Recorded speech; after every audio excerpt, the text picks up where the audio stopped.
com suas pregações, sermões, andanças. Jesus, a partir dali, foi levado ao deserto para ser tentado, provado. Jesus foi cumprindo sua missão.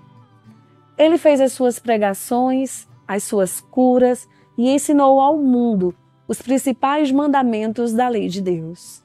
A religião judaica ainda hoje tem essa espera do Messias. Era um elemento importante dentro da história judaica, aquele que viria levar a Israel um tempo de prosperidade, de vitória, de conquista, ia expulsar os dominadores estrangeiros. Então, não só Jesus era tido como Messias, como muitos outros personagens da sua época eram tidos como Messias. Como João Batista, por exemplo. Ele é tido como Messias, mas ele mesmo diz, eu não sou o Messias. Então, esses movimentos messiânicos eram muito comuns no tempo de Jesus. E muita gente até se aproveitava, ou até mesmo acreditava ser o Messias, e arrastava multidões. Então, esses movimentos aconteciam frequentemente no tempo de Jesus. E também o seu movimento foi tido como um movimento messiânico na sua época.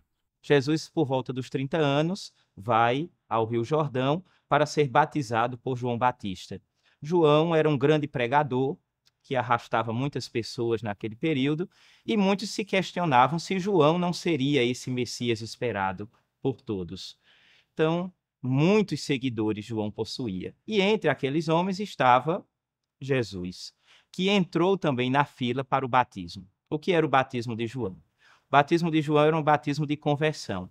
As pessoas que estavam convencidas de que o Messias estava próximo de chegar, procuravam João para serem batizados. O batismo era uma forma, um sinal de dizer, eu estou arrependido dos meus pecados e eu quero me preparar para essa chegada do Messias. Era um batismo de arrependimento.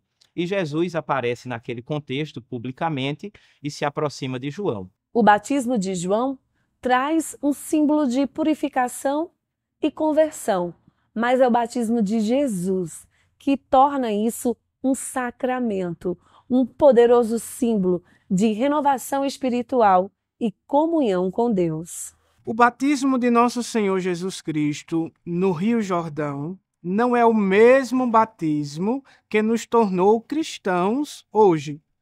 Porque aquele batismo que João pregava era um batismo de purificação. Os judeus tinham muitos ritos de purificação. E João Batista pregava um arrependimento dos pecados, uma conversão, uma mudança de vida e uma abertura para o Messias que viria. Tendo em vista que Jesus era o próprio Messias, é Deus, não tem pecado, ele não precisaria ser batizado. Mas, como está na palavra de Deus, Jesus mesmo diz, deixa que seja desse modo para que se cumpra toda a justiça.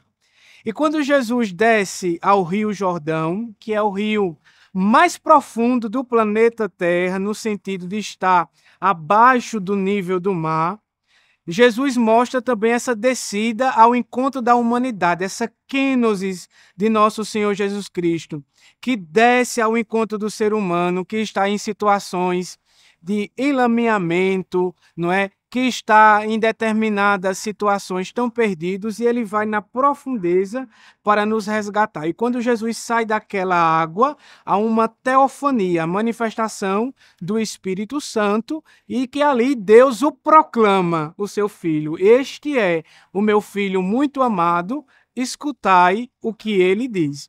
Então, aquele batismo foi mais a porta inicial para a vida pública de nosso Senhor Jesus Cristo. Posteriormente, é que ele dá à igreja o mandato para que batize em nome do Pai, do Filho e do Espírito Santo, um sacramento que é dado e que brota da cruz. Após o batismo no Rio Jordão, Jesus dedicou 40 dias ao jejum e à comunhão com o Pai Celestial no deserto. Após esse período de preparação espiritual, ele foi tentado pelo diabo. Quando ele escuta que João Batista foi preso, e João Batista foi aquele profeta que veio preparar os caminhos para a chegada do Messias, ele diz, agora é a hora da missão. Então ele vai ao deserto passar 40 dias como um momento de transição de sua vida. Então ele deixa aquela vida oculta para começar uma vida pública. Muito curioso é porque logo após o batismo, Jesus é levado ao deserto pelo demônio para ser tentado. As tentações de Jesus, que nós conhecemos em vários evangelhos, vão apresentar uma única realidade. O demônio não quer que Jesus dê continuidade à sua missão, porque o demônio sabia que a missão de Jesus, dando a vida, iria remir todo o gênero humano. Então, o demônio não queria que isso acontecesse. Então, leva Jesus para ser tentado. E naquelas tentações que nós encontramos, está sempre como pano de fundo o demônio dizendo assim: não vá, não siga adiante. Eu posso lhe conceder o que precisa de uma maneira mais fácil. Jesus foi tentado a transformar a pedra em pão, a se jogar do alto de um monte para que Deus o salvasse. Desafiado a se prostrar e adorar o demônio para ter todas as riquezas do mundo. A Bíblia conta que a tudo ele negou e o diabo se afastou. Os anjos chegaram em seguida. Jesus começou então a missão.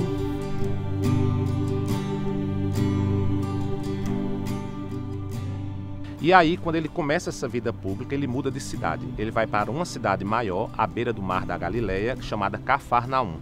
E é aí que ele vai ter a casa dele. E nessa casa dele, ele vai começar a chamar pescadores, pessoas que habitam na cidade, e essas pessoas começam a segui-lo, alguns dos quais ele transforma em discípulos, alunos, e outros ele transforma em apóstolos, enviados. É o grupo mais íntimo, é aquele grupo que convive com ele. E a partir desse grupo formado, ele começa esse trabalho missionário. Anunciar a palavra, curar os doentes, libertar aqueles que estão sob o efeito do mal. São Lucas, nos Atos dos Apóstolos, diz que Jesus passou pelo mundo fazendo o bem. Então isso marca a vida de Jesus. Jesus é aquele que nas suas atitudes, escolhas, decisões, naquilo que pensava, que fazia, que agia, no contexto da sua época, passa fazendo o bem, porque ele é o bom por excelência. Quando ele fala que é o bom pastor, não é bom no sentido de bondade, mas é bom por excelência, ele passa fazendo o bem. Então essa é a primeira coisa. Jesus na sua vida, a cada cura, a cada libertação, a cada contato visual com as pessoas, com a pecadora, com quem quer que seja, Jesus passa fazendo o bem. O seu desejo é trazer de volta a nossa dignidade primeira. Jesus pregava, fazia milagres, orava. Ele atraía uma multidão e parece difícil entender, mas ele também sofria as dores dos homens. Eis que um dia, ao saber da morte do seu amigo Lázaro, antes de operar mais um milagre, Jesus chorou. Diz o Evangelho que Jesus gostava de ir à casa de Lázaro, Marta, Maria e Lázaro. E recebe a notícia de que o seu amigo estava muito doente.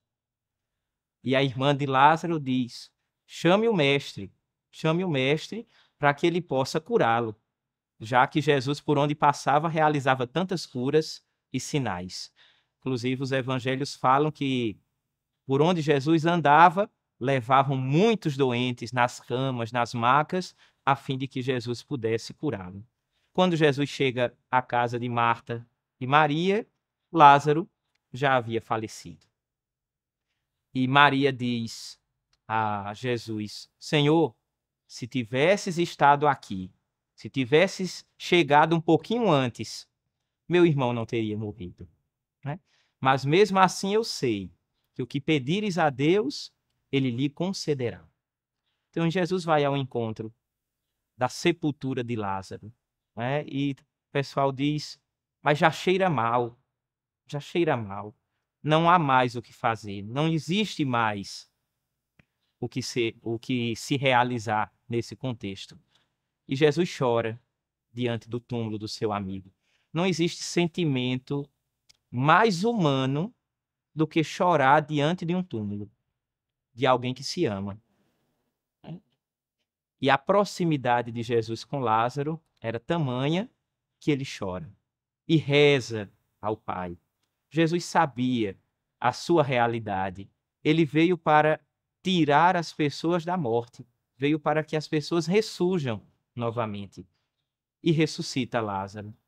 a fim de que aquela realidade pudesse ser como que uma antecipação da realidade que irá acontecer com ele mesmo.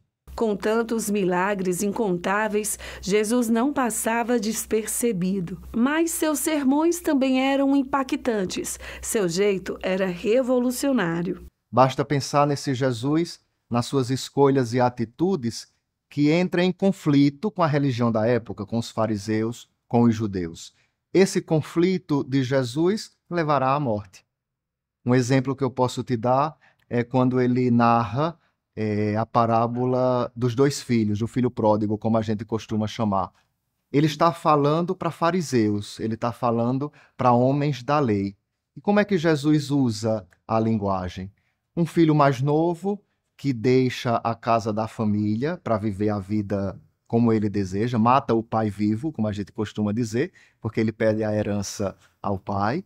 Então, em outras palavras, ele diz, eu não quero mais, eu quero destruir o contexto de tribo, o contexto de família, o contexto que na cultura de Jesus é muito forte. Isso para um judeu, isso para um fariseu, já era uma causa de condenação eterna, porque ele nega as suas raízes, ele nega aquilo que identifica ele, que é o sobrenome, que é a família. E vai. E Jesus conta que quando ele volta, um primeiro erro para um fariseu é o pai sair ao encontro do filho. Não sai. O pai, no sistema patriarcal, fica sentado em casa esperando que o outro chegue e peça desculpa, e peça perdão, e peça para seu empregado. Jesus diz, não, o Pai do céu sai, vai ao encontro. Nem pergunta o que o filho fez ou deixou de fazer. Dá um anel no dedo, sandália aos pés, veste nova. Não quer saber quais são os pecados. O pecado do filho mais novo, a gente sabe porque o filho mais velho conta, não porque ele diz ou porque o pai pergunta. Então veja, na linguagem de Jesus, no jeito de Jesus ser, agir, pensar, ele desmistifica uma religião, desmistifica uma cultura de Deus que deve ser abolida, deve ser destruída. E isso incomoda. Ele vai se indispondo aos poucos com as autoridades religiosas. E ele vai sendo perseguido, ele não adota uma postura de enfrentamento, mas ele evita esse choque frontal, mas ele sabe que sua missão, irremediavelmente, é uma missão que o levará à morte. Primeiro porque essa é a sua missão. Ele veio ao mundo para nos salvar. E a salvação vem através da cruz. Mas ele também, enquanto ser humano que tem percepção da realidade, ele sabe muito bem que aquilo que ele prega, o jeito que ele vive, o modo que ele anuncia, vai despertar essa oposição e, como outros profetas da história de Israel, ele vai ser levado à morte. O próximo passo é a entrada triunfal de Jesus em Jerusalém, naquele domingo que é considerado na Igreja Católica o Domingo de Ramos, celebrado um domingo antes do domingo de Páscoa. A população da época não sabia, mas ali Jesus se entregava em sacrifício, que você vai ver no próximo episódio.